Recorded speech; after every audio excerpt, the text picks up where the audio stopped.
Dia ngomong seperti ini, rata-rata Bang, di penjara itu rata-rata mayoritas penghuni penjara itu anak-anak hilang. Terus saya tanya, apa maksudnya anak-anak hilang? Jadi anak-anak hilang itu istilah mereka sendiri, mereka menamai diri mereka itu anak-anak hilang.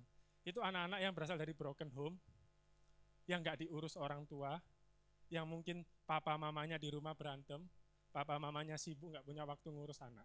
Itulah mayoritas penghuni penjara, kata si kawan ini tadi. Saya rahasiakan namanya ya, dia ngomong. Jadi bang, rata-rata di penjara itu sama kayak aku. Aku juga anak hilang. Teman-temanku yang di penjara, itu semua anak-anak hilang. Nggak diurus papa mamanya, di dalam penjara pun papa mamanya nggak pernah jenguk, nggak pernah datang berkunjung. Kasihan bang, banyak anak terhilang di luar sana. Jadi saya begitu dengar kisah itu, saya seperti ditampar. Karena saya di bulan Agustus pernah sharing tentang ayah hadir. Waktu itu saya fokus tentang bapak.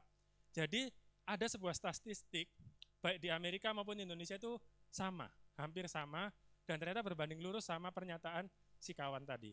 Bahwa menurut statistik, 80% pelaku pemerkosaan itu anak-anak yang tumbuh tanpa ayah. 80% pelaku pemerkosaan itu tumbuh tanpa ayah. 70% narapidana di penjara itu tumbuh tanpa ayah. Jadi 70% tahanan di penjara itu besar nggak ada sosok ayah. Dan 65% ini yang cukup mencengangkan. Pelaku bunuh diri itu orang-orang yang tumbuh tanpa ayah. Jadi efeknya sebesar itu. Selama ini saya cuma melihat data statistik. Semalam saya nggak tanya, nggak menyesuaikan. Dia menyaksikan sendiri, emang benar di penjara isinya orang-orang yang kayak nggak punya orang tua, yang nggak pernah dijenguk, nggak pernah saling ngobrol, broken home lah, cerai lah, orang tua berantem lah, sibuk sendirilah, nggak ngurusin anak. Nah, melalui kisah ini saya diingatkan.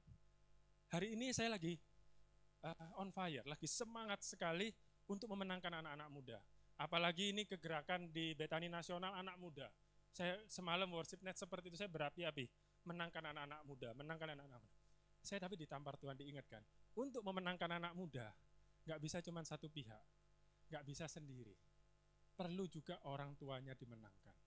Nggak bisa anak-anak muda ini bergerak sendiri, tanpa support dari keluarga, tanpa support dari orang tua. Jadi fokusnya jangan hanya anak muda, orang tuanya harus dimenangkan juga. Karena peran keluarga, terutama orang tua, menentukan masa depan anak. Boleh dibuka Amsal 22 ayat 6. Boleh dibaca bersama-sama ya. 1, 2, ya.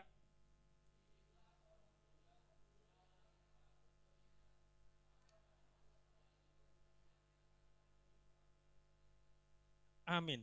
Didiklah orang muda menurut jalan yang patut baginya. Maka pada masa sampai tua, sampai lebih tua dari kita, anak kita nggak akan menyimpang dari jalan itu. Apa yang harus kita didik? Orang tua harus didik firman Tuhan, didik kebenaran.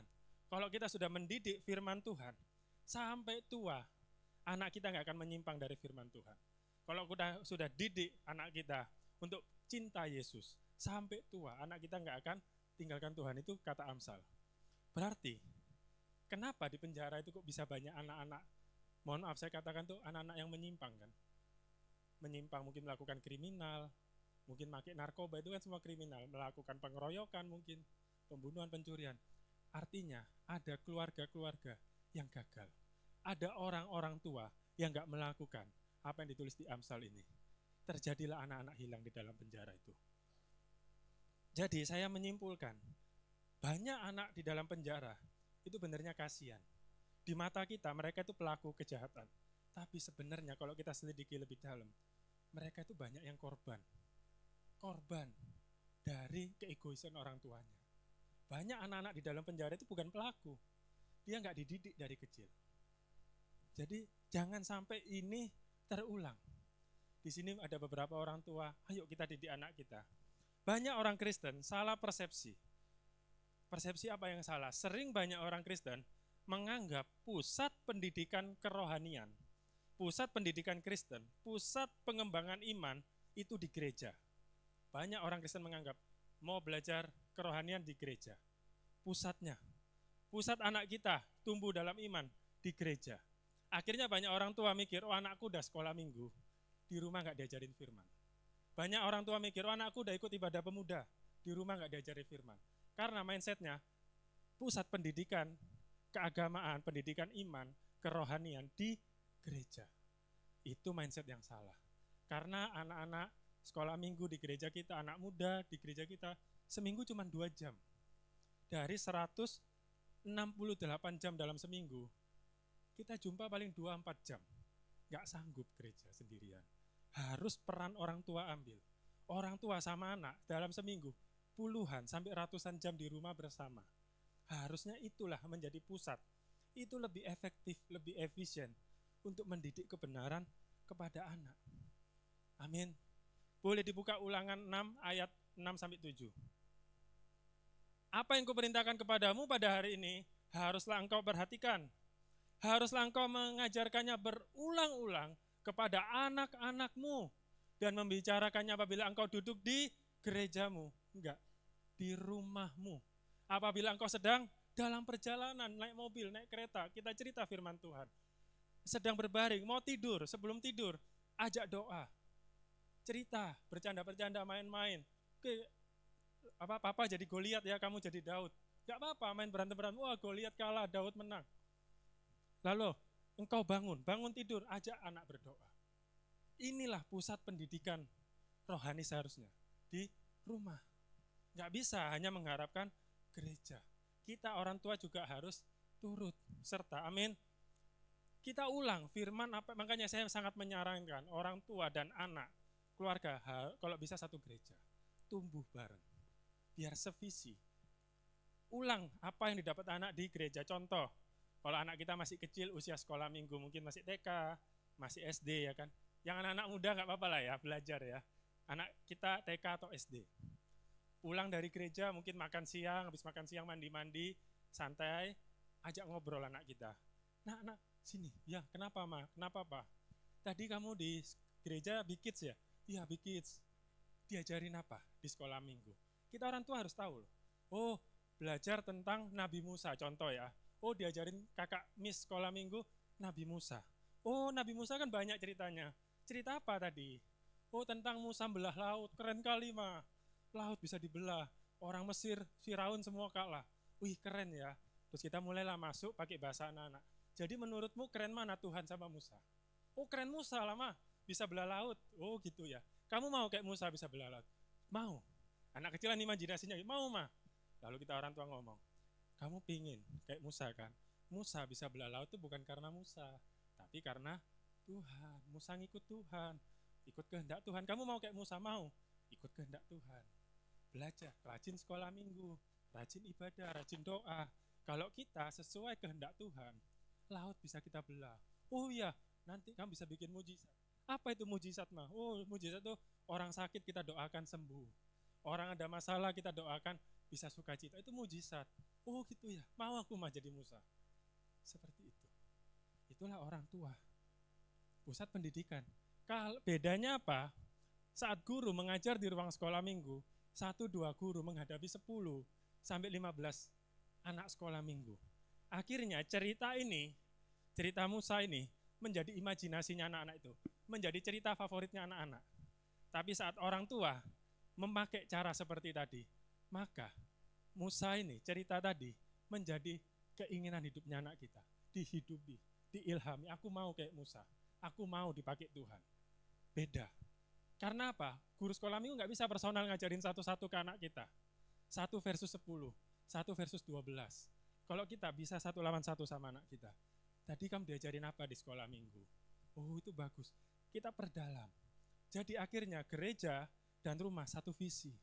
Banyak anak kebingungan, gereja ngajarin apa, orang tua ngajarin apa. Anak jadi bingung, aku ikut papaku atau ikut gerejaku? Mana yang benar? Makanya orang tua nggak apa-apa, cari tahu. Misal anak susah cerita, jumpain Bugem, hari ini sekolah minggu diajarin apa? Biar aku ingetin ke anakku. Ini dahsyat, ini bakal lebih dalam, jadinya sekolah minggu nggak lupa. Terus mungkin anaknya ada yang sudah remaja, sudah ikut ibadah pemuda. Mungkin kita kalau tanya, kamu tadi belajar apa? Nggak tahu lama, kalau anak muda kan lebih susah ya. Ah, adalah, serulah pokoknya. Caranya gimana? Masa kita datang, wah kan malu, yang lain anak muda lompat-lompat, kita udah tua sendiri contohnya ya. Puji Tuhan, gereja kita punya teknologi. Setiap hari Minggu, ibadah pemuda itu diupload ke YouTube. Luangkan waktu, tonton ibadah pemuda kita. Nggak usah nonton present worship-nya, langsung ke firman-nya. Dengar pengajarannya apa, ajarkan lagi di rumah. Bisa dengan pakai cara masing-masing. Ini saya beri contoh salah satu ya, dari 1001 cara lain. Lagi makan, lagi ngobrol. Semalam mama buka YouTube, muncul loh YouTube gereja. Nanti gereja ada YouTube ya. Oh iya ada lama. Kalian anak muda seru ya lompat-lompat.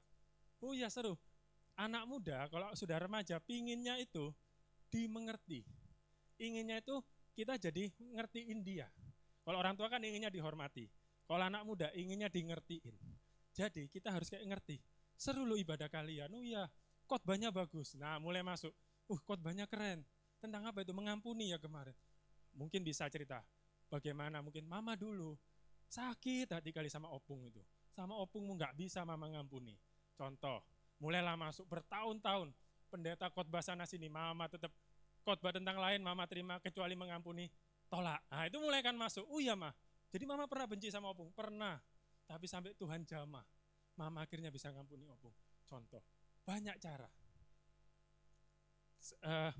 Ini dahsyat luar biasa kalau bisa dilakukan. Selain itu, ibadah raya.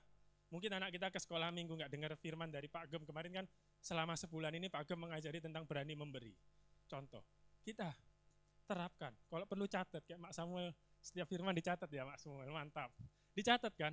Jadi di rumah bisa apa yang bisa aku ajarin ke anakku? Pak Gem ngajarin berani memberi. Panggil anaknya.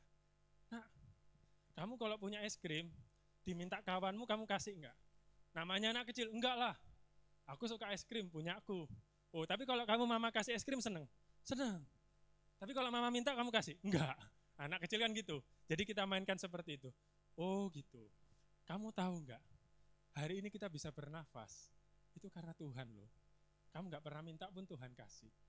Gimana kalau Tuhan gak mau kasih kamu nafas? Matilah aku mah. Nah itulah. Matahari, Tuhan kasih ke kita. Kita hari ini bisa makan.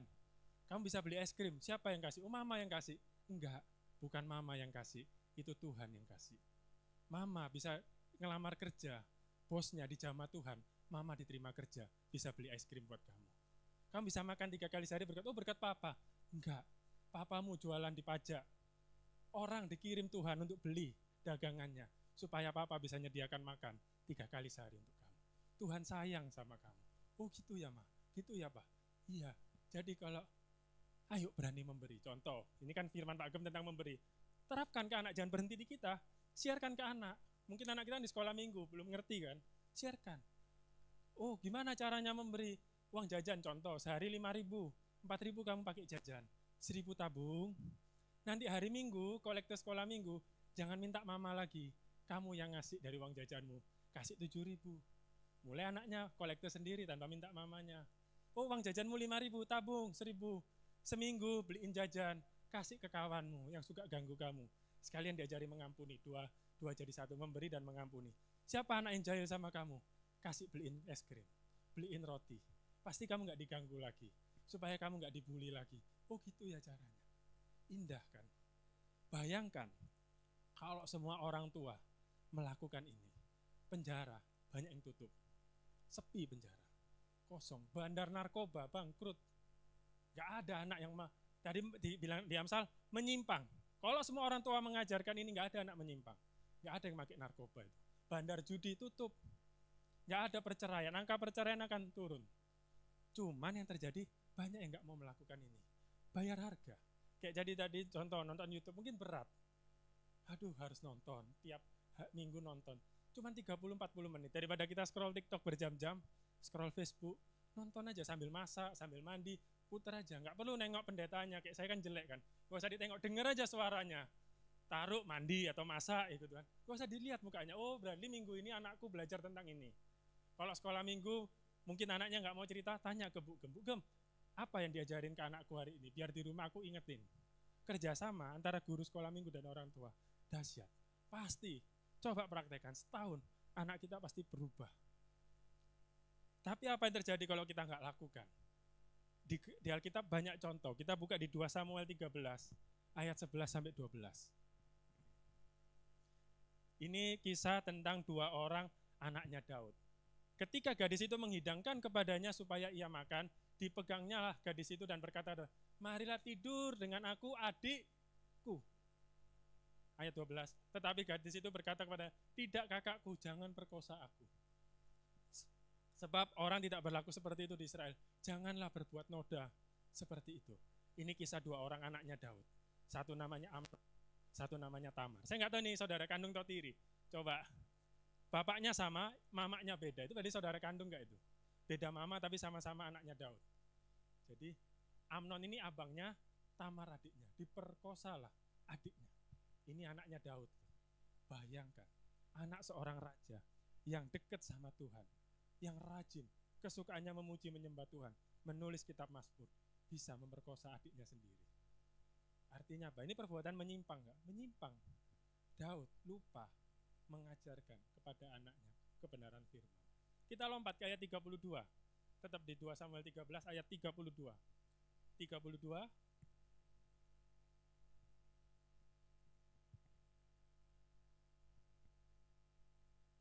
Bisa?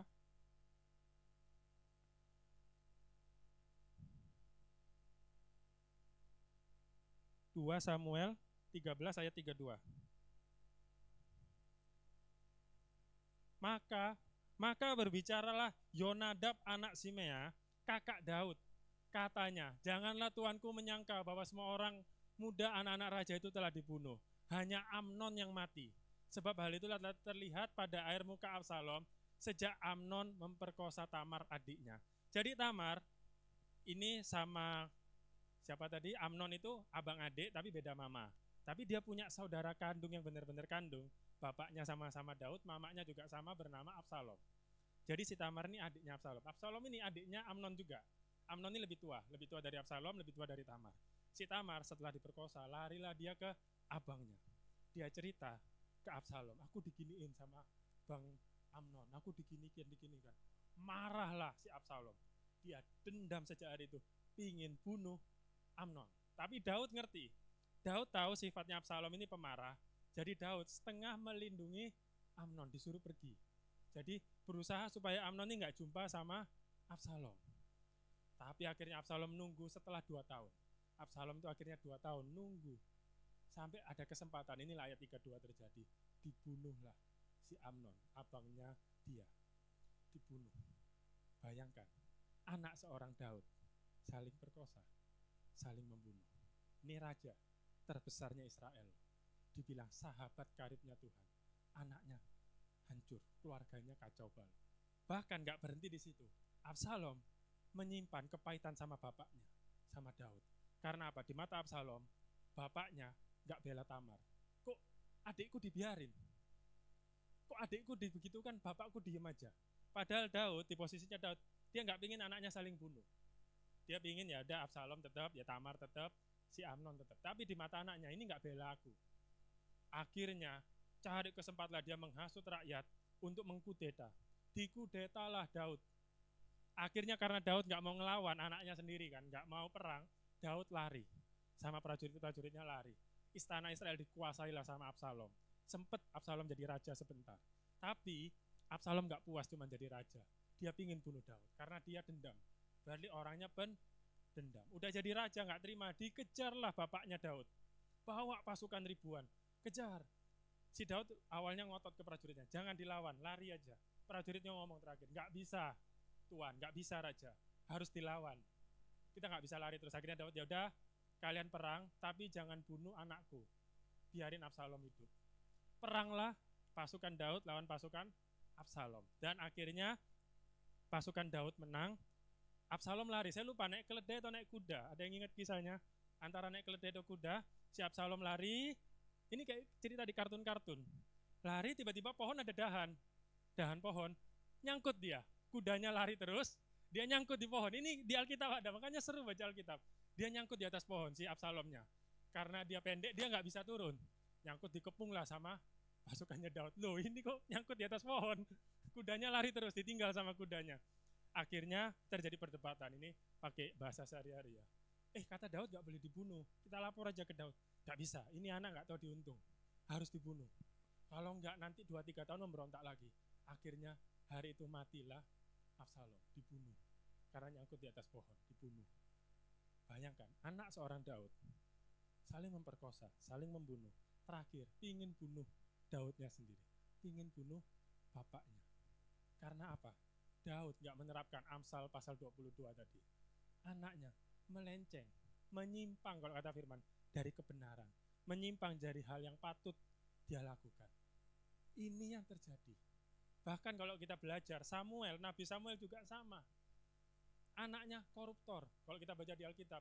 Nabi yang mengurapi Raja Saul, Nabi yang mengurapi Raja Daud. Ini orang tua rohaninya Saul dan Daud. Anaknya 2 jadi koruptor, si Samuel, Nabi Samuel. Disebut hakim terbesar Israel, jadi koruptor anaknya. Karena kalau kita baca di Alkitab, dia sibuk, keliling, gak pernah di rumah.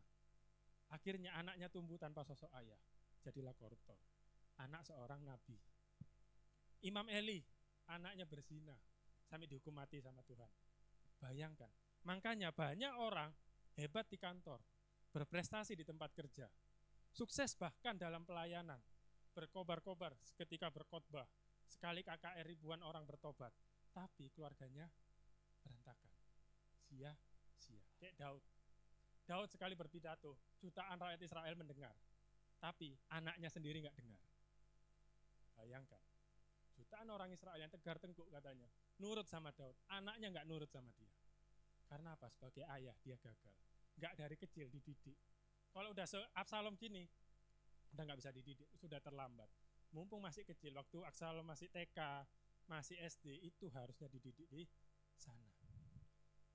Sebagai penutup, hari ini penyimpangan, ini saya lihat penyimpangan, tadi kan dikatakan kalau kita nggak mendidik anak, kita akan menyimpang dari jalan yang benar. Hari ini penyimpangan terbesar sepanjang sejarah dunia sedang terjadi. Menurut saya pribadi, sedang terjadi penyimpangan terbesar dalam sejarah manusia. Nggak pernah dalam sejarah manusia ada begitu banyak budaya homoseksual. Di Alkitab, budaya homoseksual terbesar di satu kota, Sodom dan Gomora. Hari ini di seluruh dunia, tidak terhenti di sebuah kota. Mau dari Amerika, Afrika, Asia, Australia, semua Eropa, budaya itu sudah sangat kuat. LGBT di mana-mana. Ini adalah penyimpangan terbesar sepanjang sejarah manusia. Dari sejak zaman Mesir kuno sampai hari ini tidak pernah budaya, mohon maaf, cowok banci sebesar sekarang, perempuan tomboy sebesar sekarang, lesbian, homoseksual, nggak pernah sebesar sekarang. Inilah dunia yang akan dihadapi oleh anak-anak kita. Ini zaman kita. Bayangkan bagaimana zaman anak kita nanti 10-20 tahun lagi bisa lebih jahat lagi. Itulah peperangan kita. Boleh dibalikkan ke Amsal 22 ayat 6, ditampilkan aja. Kenapa ini bisa terjadi? Kenapa dunia bisa sebobrok ini? Karena banyak orang tua tidak menerapkan Amsal 22 ayat 6 ini. Tidak mendidik anaknya di rumah. Oh ya udah ke gereja, aman.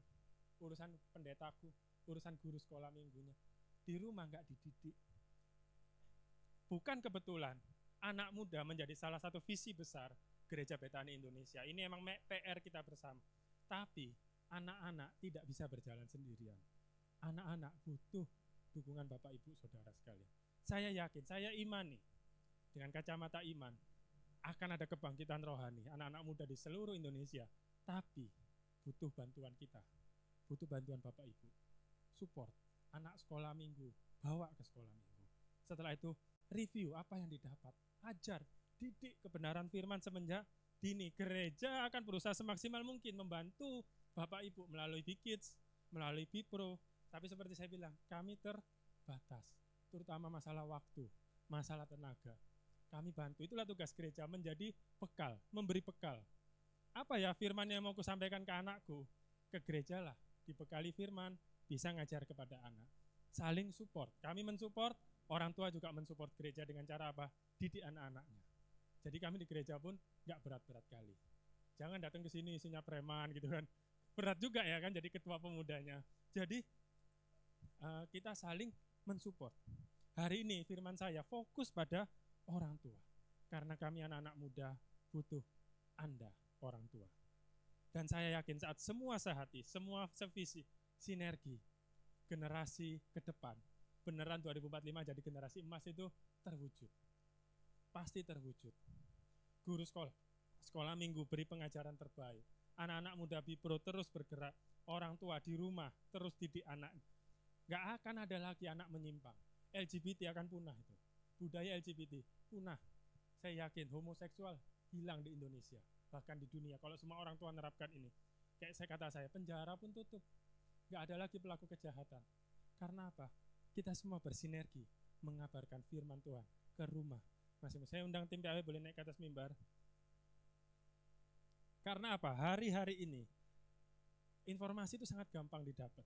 Anak-anak kita dengan cuman pakai jempol bisa dapat informasi yang aneh-aneh. Pakai jempol, nanti bisa tiba-tiba muncul TikTok atau YouTube atau Instagram. Yesus itu bukan Tuhan. Itu yang setiap hari anak kita nanti konsumsi. Alkitab itu palsu. Percuma ke gereja. Gereja itu jahat. Berbagai informasi yang jahat ada di sini. Gak ada namanya Tuhan. Jadi ateis lebih baik. Gak ada itu surga neraka. Percuma ke gereja. Di rumah aja doa sendiri bisa. Pengajaran-pengajaran inilah setiap hari anak kita dengan mudah bisa akses. Tugas kita orang tua memerangi itu. Perangi itu dengan cara apa? Beri informasi yang benar. Beri kebenaran firman. Ajar, didik semenjak kecil. Apa yang Pak Gem khotbahkan di sini, apa yang Pak Aris, Pak Jo khotbahkan, bawa ke rumah. Makanya catat kayak Samuel bagus itu. Nanti tinggal ditranslate ke bahasa anak-anak. Jangan apa yang dikatakan Pak Gem kita katakan nggak ngerti. Kan ini untuk bahasa orang dewasa. Translate kan ke bahasa anak-anak. Oh, gimana anakku supaya ngerti untuk memberi, untuk mengampuni, untuk berdoa, untuk berpuasa, berbahasa roh. Ajarkan. Amin. Yang anak-anak muda mungkin bingung ya hari ini. Nggak apa-apa ya. Kalian calon mama, calon ibu, bekal untuk kalian. Nanti suatu hari kalian nikah, jadi ibu terapkan. Amin. Mari kita tundukkan kepala kita bersatu dalam doa. Terima kasih ya Bapak, terima kasih Tuhan Yesus, terima kasih Roh Kudus. Malam hari ini kami boleh belajar sesuatu. Kami semua rindu ya Bapak, boleh terjadi kebangkitan rohani di tengah bangsa kami ya Bapak. Kami rindu Engkau pakai gereja kami untuk boleh memenangkan anak-anak muda, memenangkan anak-anak sekolah minggu. Tapi sebelum itu ya Tuhan, biarlah banyak orang tua juga dimenangkan, boleh bersinergi, sevisi untuk menjadi berkat di rumah masing-masing ya Bapak. Kami yakin dan percaya ya Tuhan, Indonesia Emas 2045 pasti terjadi. Kami imani, kami yakini akan lahir generasi-generasi penerus yang lebih hebat dari kami, yang lebih dahsyat, lebih berapi-api mengikut Yesus dari kami orang-orang tuanya. Kami yakin dan percaya ke depan akan lahir penginjil-penginjil hebat, pemberita-pemberita firman yang sangat luar biasa Engkau urapi ya Bapak. Pakai kami untuk mempersiapkan generasi tersebut ya Amin. Terima kasih ya Bapak. Hamba selesai berbicara, tapi Roh Kudus terus berbicara, menguatkan, menyertai, melindungi kami. Terima kasih ya Bapak, di dalam nama Tuhan Yesus. Amin. Saya serahkan.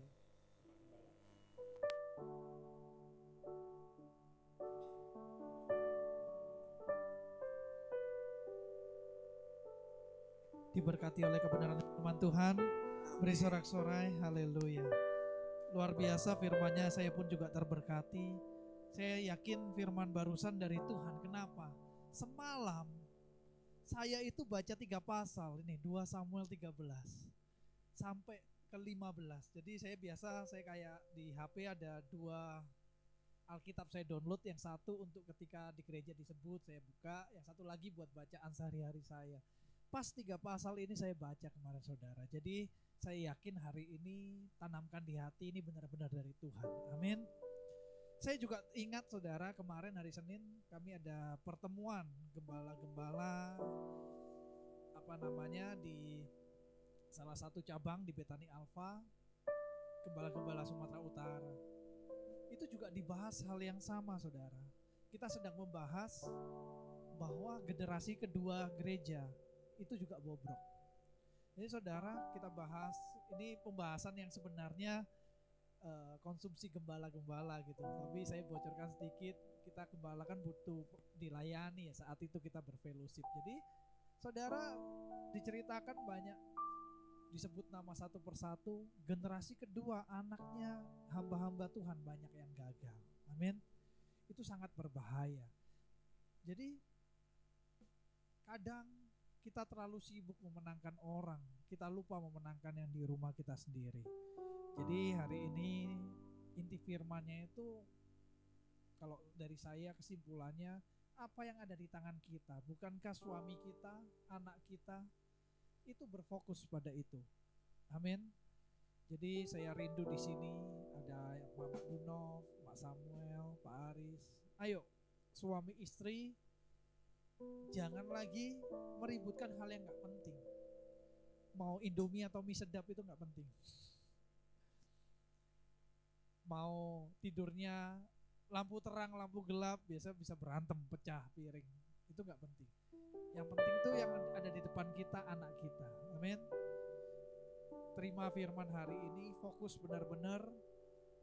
Kita harus sinergi. Ini juga saya dapat dari firman hari ini, kita harus belajar bersinergi dengan gereja, ya. Jadi satu lurus, satu visi, satu misi. Apa yang tema-tema gereja, dalamin. Perkatakan di meja makan, sebelum tidur, di perjalanan. Saya sebutnya dari dulu romantisme beribadah. Romantisme beribadah itu suami istri ngomongin firman yang didapat. Amin. Dari situ anak dengar. Saya ini kan, saudara, saya ini kenapa kok saya ngerti tentang bisnis, ngerti tentang kerjaan. Karena saya dari kecil, saya dengar itu orang tua saya ngomongin tentang pekerjaan. Jadi anak itu dengar, berpikir, dan berusaha memahami. Jadi hati-hati, apa yang kita katakan di rumah hati-hati. Anak kita dengar, anak kita contoh, anak kita akan masuk dalam hatinya terdalam. Dan seperti di FA kemarin, ada yang FA keluarga, tentang memaafkan itu ya gak bisa melupakan traumanya. Ketika anak dari kecil sudah dibuat trauma, saya khawatir penjara gak jadi kosong. Pemerintah harus tambahan anggaran baru buat penjara, ya. Jadi saya kepingin di sini sebelum terlambat. Saya pernah sharingkan golden age anak-anak itu cuma 0 sampai 5 tahun. Itu paling gampang, saudara kita ajarin apa itu paling gampang, nangkep. Betul ya Pak Samuel ya? Langsung nangkep. Di YouTube langsung bisa nyanyi kayak YouTube. Dia lagu Anomali hafal semua. Itu anak 0 sampai 5 tahun. Jadi kalau mau mendoktrin anak usia 0 sampai 5 tahun the best, terbaik. Kedua ya pasti 6 sampai 10 tahun. Ketika sudah lewat 11, 12 tahun, anak ini sudah punya karakter dan kita akan kesusahan. Makanya gereja paling susah itu memajukan youth-nya itu. Kenapa? Anak ini udah punya karakter. Kalau karakternya udah orang tua gak bantu gereja untuk berapi-api di gereja, dia akan malas. Dia akan nganggap gereja gak penting. Ketika di rumah dia dengar orang tua ngapain gereja, pendetanya tuh gini, pendeta A itu gini. Orang tuanya suka ngomong-ngomongin pendeta A, pendeta B, jelek-jelek. Anak ini mikir, gak perlu ke gereja aku. Kenapa? Pendeta gitu semua. Ini yang dialamin anak-anak gembala, saudara. Jadi anak-anak gembala ini ngerti kartu as bapaknya. Ada yang cerita gini, anak gembala beres-beres koper mau pergi, kemudian bapak gembalanya lihat, ngapain kok bawa koper, mau kabur kemana? Iya pak, saya mau ke gereja. Loh ngapain kok di gereja? Saya mau tidur gereja aja. Ngapain kok tidur gereja?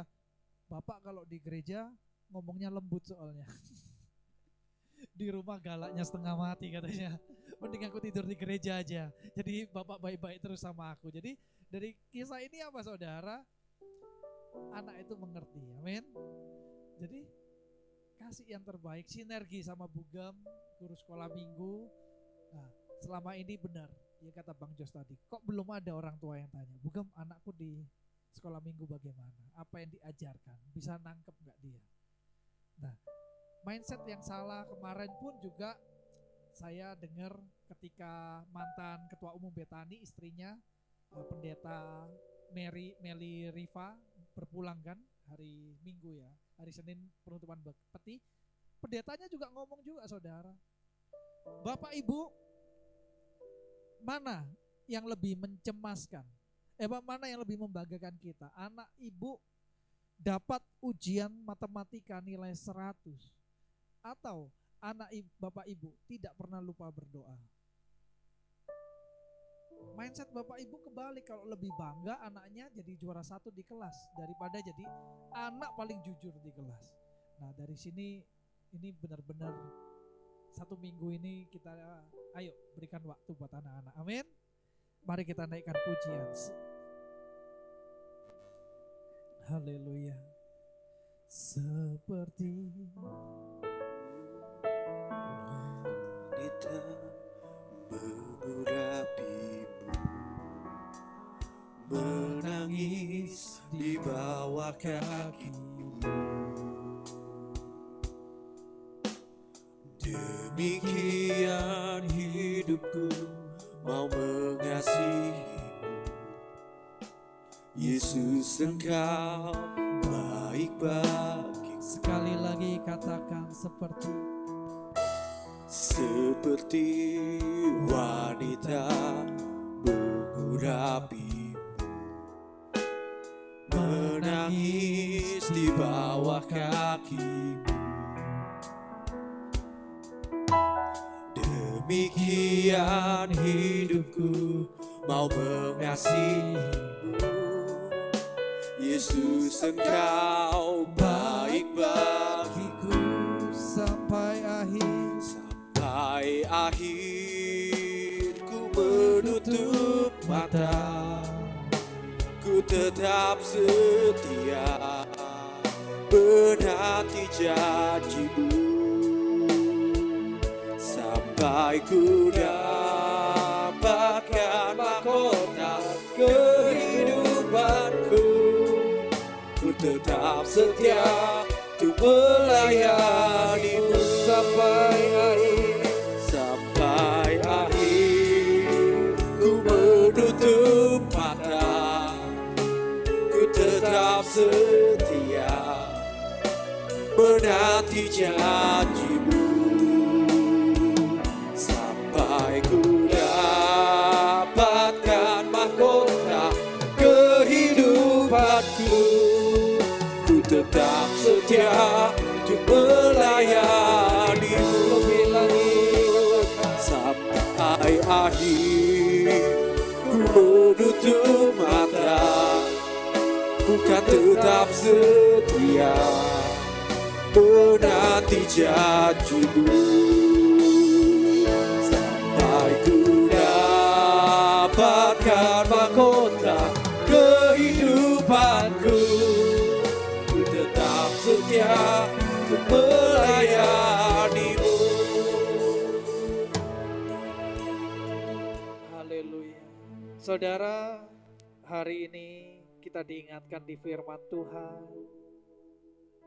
tentang parenting.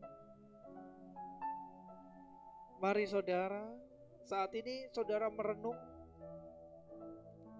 Saudara gak perlu berdoa, saya gak ajak saudara berdoa. Saudara renungkan saja. Dari anak kita lahir hingga hari ini, menit ini, detik ini.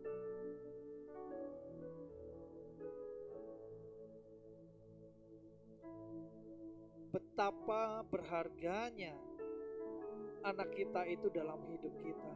Mari saudara, renungkan. Saya ingin kita mengingat-ingat dari anak kita kecil. Engkau yang masih muda, ingat dirimu sendiri. Dari engkau kecil hingga detik ini. Mari kita sama-sama renungkan.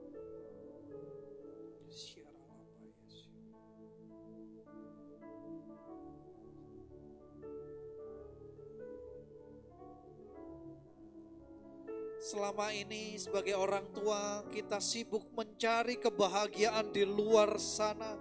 Kita ke kanan, kita ke kiri, kita mencari kebahagiaan. Kita lupa hal terpenting, hal yang bisa membuat kita berbahagia. Sukacita ada di dekat kita, anak kita. Di firman hari ini saudara, kita semua diingatkan. Mari saudara, Sekarang kembali ingat-ingat di dalam parenting kita. Jika mungkin kita pernah memberi contoh yang jelek kepada anak kita. Jika mungkin kita pernah berkata-kata kasar di rumah didengar anak kita. Jika kita mungkin pernah menjelekkan istri kita, menjelekkan suami kita, merusak citra bapak, merusak citra ibu di depan anak. Kita merendahkan istri kita dengan alasan saya pemimpin di rumah ini, atau kita menjelekkan suami yang gak tahu diri dan seterusnya. Mari minta ampun di hadapan Tuhan. Minta ampun saudara, minta ampun saudara, lembutkan hati. Dalam nama Yesus. Anak-anak muda, jika ada orang tuamu yang menyakitimu, berdoa, ampuni, lepas pengampunan. Haleluya. Minta ampun, ingat-ingat saudara. Ingat-ingat apa kekurangan kita. Dalam nama Yesus. Dalam nama Yesus. Dalam nama Yesus. Yesus, pulihkan Tuhan, pulihkan Tuhan, pulihkan Tuhan. Saat ini saudara, di saat yang indah ini, saudara gak perlu mengatakan apapun, cukup dalam hati buat janji di hadapan Tuhan. Apa yang harus kita upgrade dalam mendidik anak-anak kita? Bagaimana kita harus bertindak menjadi contoh dan teladan?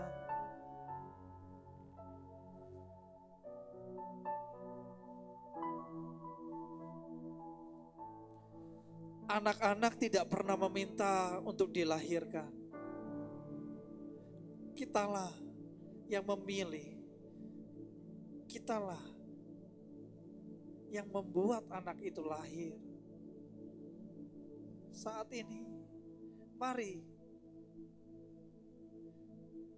kita minta pada Tuhan untuk kita bisa mengupgrade parenting kita. Minta kekuatan, jangan andalkan pikiran sendiri saudara. Engkau akan berjanji dan engkau akan dustai. Engkau akan berjanji dan engkau ingkari sendiri ketika engkau mengandalkan dirimu sendiri. Tetapi andalkan Roh Kudus. Katakan, Tuhan tolong aku. Roh Kudus beri kekuatan pada aku. Dalam nama Yesus, dalam nama Yesus, dalam nama Yesus, dalam nama Yesus. Engkau semua yang mau di dalam parentingmu, mau dipakai oleh Roh Kudus dengan dahsyat luar biasa. Engkau semua yang rindu di keluargamu dijamah Roh Kudus. Angkat kedua tanganmu saudara. Buka kedua tanganmu. Buka kedua tanganmu di dalam nama Tuhan Yesus. Di dalam nama Tuhan Yesus. Ya Bapa, Engkau melihat tangan-tangan yang terbuka ini Tuhan. Mungkin ada anak-anak muda yang masa kecilnya kehilangan figur Bapa, kehilangan figur Mama. Tetapi pada malam hari ini Roh Kudus yang pulihkan di dalam nama Yesus. Juga ada orang tua di tempat ini Tuhan. Saat ini mereka bersimpu di hadapan Tuhan. Mereka berkata, Tuhan aku gak mampu, tetapi aku mau Roh Kudus bekerjalah sebebas-bebasnya dalam keluargaku, di dalam rumah tanggaku, di dalam rumah tanggaku. Upgrade aku Tuhan, upgrade aku. Aku mau menyayangi keluargaku, aku mau menyayangi anakku. Aku mau jadi orang tua dengan teladan terbaik bagi anakku. Dalam nama Yesus, dalam nama Yesus, dalam nama Yesus, dalam nama Yesus, dalam nama Yesus, dalam nama Yesus, dalam nama Yesus, dalam nama Yesus. Minta saudara terus, minta Roh Kudus, tolong Roh Kudus tolong.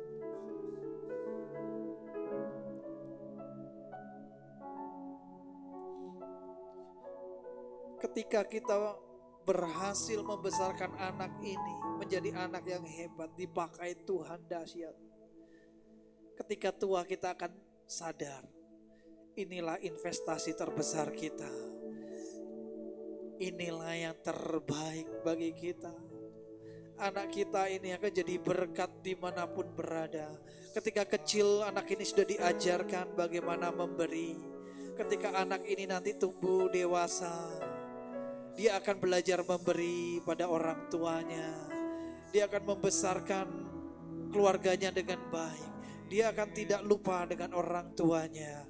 Oleh karena itu saudara, mari minta dalam nama Yesus, Roh Kudus, pulihkan keluargaku. Dalam nama Yesus, dalam nama Yesus.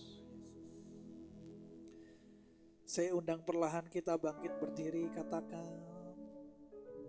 Sampai akhir ku menutup mata, ku tetap setia menanti janjimu,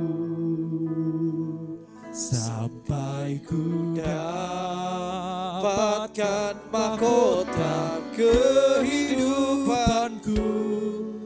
Ku tetap setia untuk melayanimu sampai akhir, sampai akhir.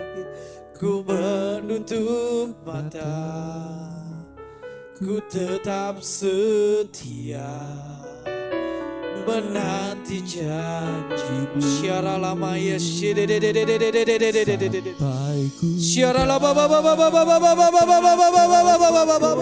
Tuhan, tolong orang tua ini Tuhan. Kami semua sebagai orang tua, kami butuh Tuhan, kami butuh dalam nama Yesus. Yes. Sampai akhir ku menutup mata, ku tetap setia menanti janjimu, sampai ku dapatkan mahkota kehidupanku. Ku tetap setia untuk melayanimu. Mari angkat tangan dengan lebih tinggi lagi. Sampai akhir ku menutup mata, Ku tetap setia janjimu. Haleluya. sampai ku Dapatkan mahkota kehidupanku. ku tetap setia untuk melayanimu.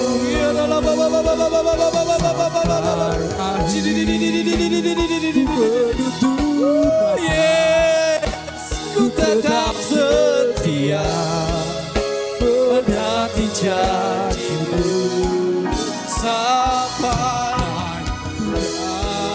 dapatkan mahkota kehidupanku. Ku tetap setia untuk melayanimu. Ku tetap setia, ku tetap setia untuk melayanimu. Sekali lagi ku tetap setia, ku tetap setia untuk melayanimu. Mari sembah Dia, oh Yesus. Mari saudara, naikkan pujianmu, katakan Tuhan tolong. Yesus, sembah Dia, sembah. Ya nama Yesus,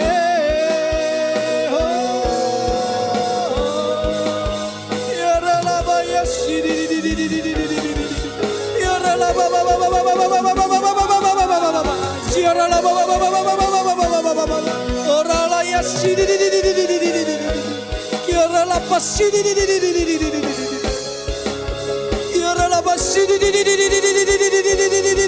oh Yesus,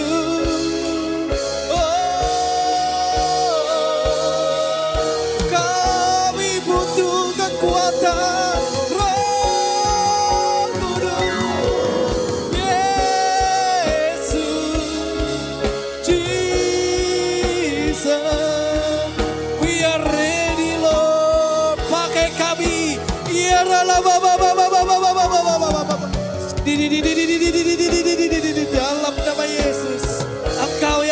lesu, berbeban berat, engkau yang butuh kekuatan baru, engkau yang butuh urapan baru, mari terima dalam nama Yesus. Terima. Mengalir. Yes. Yes. Satu. Dua. Yes. Tiga. Urapan baru. Terima. Ya Allah pasti. Ya Allah. Lepaskan rohmu saudara, bebaskan. Ya Allah pasti. Ya Allah pasti. Ya Allah pasti. Mengalir.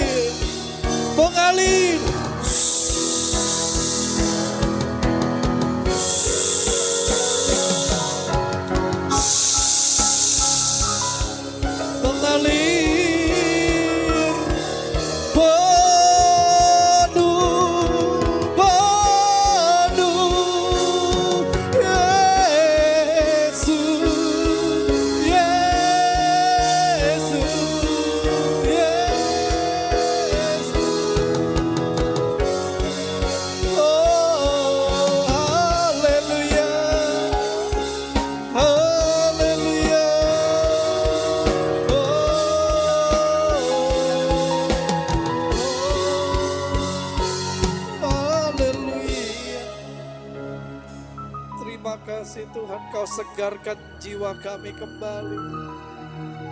Haleluya. Terima kasih. Terima kasih.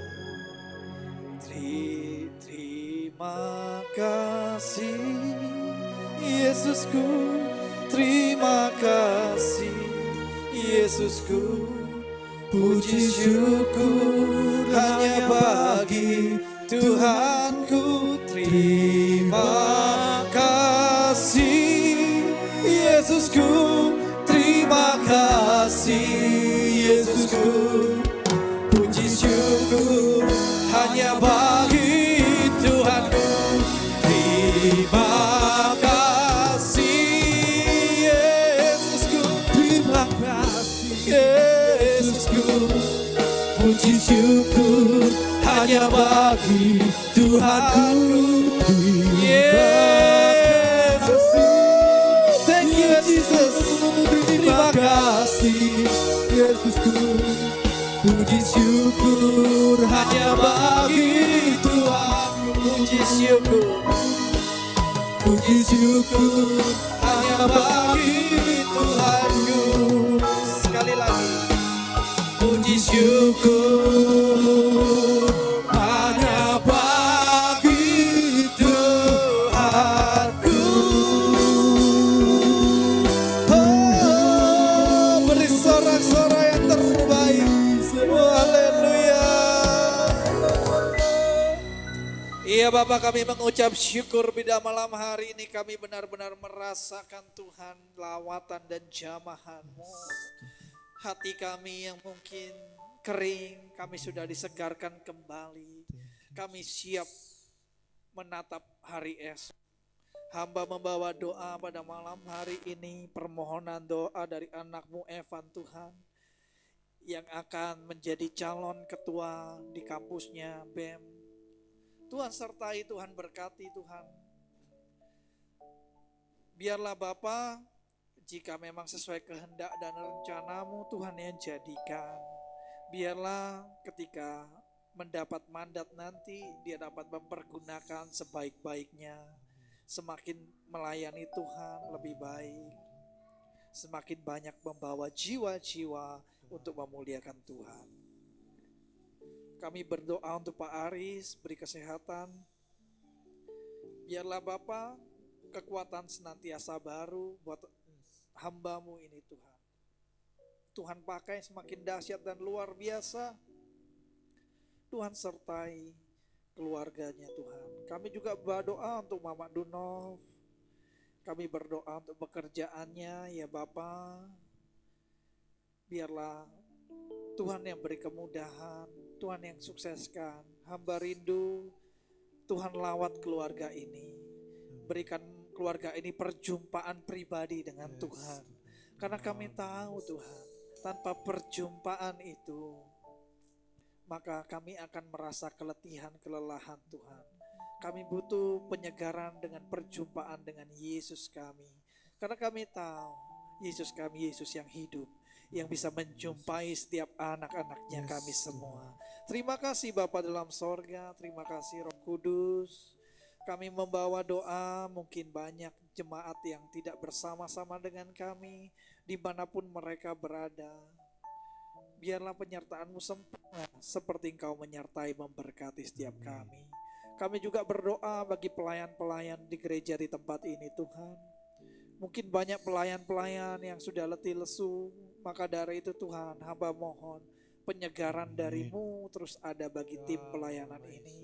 Jemaat semua yang lagi kekeringan Tuhan, Tuhan lawat satu persatu dalam nama Tuhan Yesus. Terima kasih di malam doa ini kami serahkan semua dalam tangan-Mu. Berkati yang studi Tuhan, beri kesuksesan dalam studinya. Yang sudah bekerja ya Bapa, beri kemudahan, beri promosi, beri yang terbaik. Percayakan Tuhan, percayakan anak-anak-Mu ini menerima berkat Tuhan. Dalam nama Yesus, dalam nama Yesus. Kami berdoa biarlah setiap kami semua mau belajar lebih taat lagi dengan Tuhan. Kami semua mau lebih ada penundukan diri. Kami semua mau punya hati yang mengampuni, penuh dengan kerendahan hati, hati yang penuh kasih. Karena kami tahu itu yang Tuhan mau. Terima kasih Bapa, terima kasih Roh Kudus buat semua yang sudah Tuhan beri dalam hidup kami. Tidak lupa kami berdoa untuk Bikits Tuhan. Ini adalah masa depan gereja ini masa depan kami. Mungkin selama ini hamba pun juga kurang memperhatikan, Tuhan ampuni Tuhan. Juga orang tua semua mungkin sedikit abai juga tentang pendalaman firman Tuhan sejak dini. Hari ini sebagai gereja Bethany Believers di tempat ini, kami sepakat sehati. Kami mau anak kami jadi anak yang berhasil. Kami mau anak kami jadi orang yang berguna. Kami mau anak kami penuh berkat Tuhan. Oleh karena itu kami mau melangkah. Kami mau mengajarkan yang terbaik bagi anak kami. Kami butuh Engkau Tuhan. Kami sudah lelah. Mungkin ada yang sudah lelah melayani, bekerja. Oleh karena itu kami butuh Roh Kudus untuk memberikan semangat yang baru bagi kami. Setelah doa malam ini, biarlah api itu ada, kami bawa ke rumah kami masing-masing. Sehingga semangat ini akan kami tularkan pada anak-anak kami. Kami akan semakin rajin membawa anak kami beribadah, semakin rajin membawa anak kami ke Bikits, karena kami akan memberi teladan terbaik bagi anak kami. Cari kerajaan Allah, semuanya baru akan ditambahkan di dalam nama Tuhan Yesus. Kami serahkan Tuhan tanggal 28 ada Youth Conference Satu Indonesia. Sudah saatnya gereja Bethany Indonesia kembali seperti beberapa dekade lalu. Pemuda-pemudanya berapi-api kembali. Ini langkah awal, kami berdoa dan kami bersyukur kami ada di dalam pergerakan ini. Biarlah bukan hanya di pusat saja yang berapi-api, api itu menyebar sampai ke Medan ini. Di gereja kami pemudanya bangkit Tuhan dalam nama Yesus. Harus dimulai dari pribadi lepas pribadi. Oleh karena itu Tuhan, hamba terbatas, Engkau yang tidak terbatas, jamah anak-anak muda di tempat ini. Kami rindu berapi-api menginjil ke kampus-kampus, ke sekolah-sekolah, ke teman dekat, ke teman-teman yang kita kenal. Mari kita jangkau dalam nama Yesus.